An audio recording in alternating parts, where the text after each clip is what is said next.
Voyons maintenant la définition de Lughnasadh. Alors, Lughnasadh est la fête de la lumière et des premières récoltes. On l'appelle également la fête du pain ou de la moisson. Lughnasadh marque le début prochain de l'été. On y rend grâce à la déesse pour les terres fertiles qu'elle a données et à l'abondance des récoltes. Voyons maintenant son histoire. Alors, Lughnasadh marque le véritable début du déclin de la puissance du dieu pendant que les jours se raccourcissent. Autrefois, on commençait cette fête le jour de la première récolte. Dans les sagas irlandaises, Lugh, le dieu du soleil, à qui était dédiée cette fête, était un chef des Tuatha de Danann, le peuple de la déesse Dana, qui, en qualité de héros, bâtisseur, dévoila aux hommes les techniques permettant de labourer, de semer et de récolter le blé. Ce jour-là, on fêtait la mère antique car elle offrait le fruit de ses entrailles et sacrifiait son époux et son fils, le dieu de l'année, qui allait mourir pour ressusciter au printemps. C'est un moment important dans la roue des saisons car elle montre l'importance de l'équilibre non seulement dans la nature, mais aussi dans la vie personnelle. En effet, tout ce qui est vivant naît, connaît le déclin et s'achemine vers la mort pour renaître ensuite, formant ainsi la boucle du grand cycle universel qui perpétue la vie. La mort n'est qu'un passage, un moment de cette transformation permanente qu'est l'existence. Le blé moissonné se transforme en pain, qui est mangé et assimilé par notre sang, qui nourrit et donne de la force.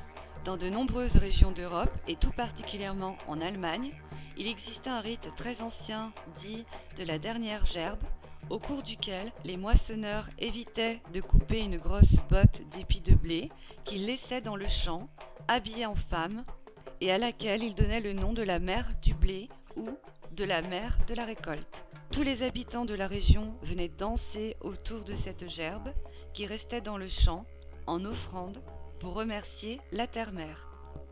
En Gaule, on confectionnait des poupées de paille avec la gerbe de blé dont on ôtait les épis. On les appelait les filles du blé et on les gardait toute l'année comme talisman.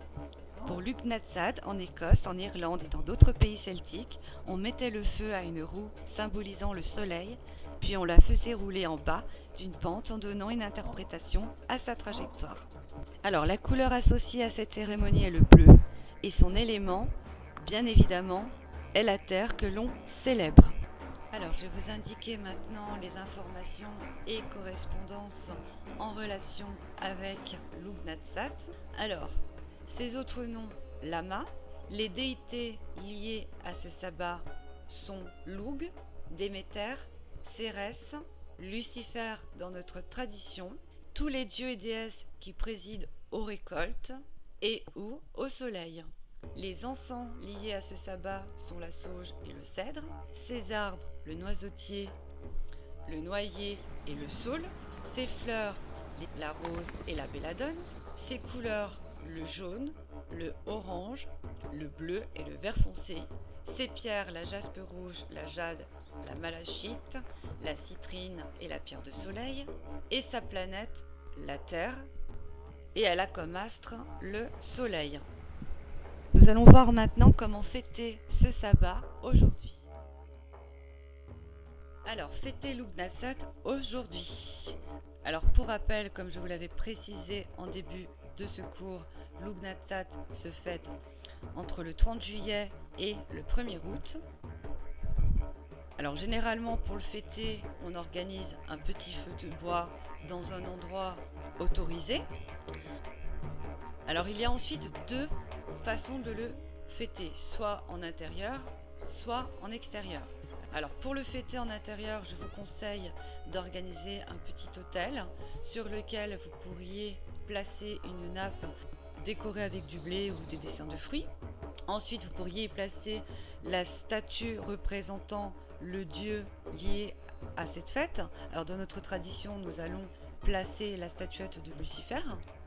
Vous pourriez aussi placer des chandelles jaunes dorées qui symbolisent cette fête, du blé, ensuite quelques céréales de ci de là comme du blé, du maïs, pourquoi pas aussi du pain au pavot, des pierres en relation avec cette fête, comme la pierre de soleil, la citrine ou la jaspe rouge par exemple.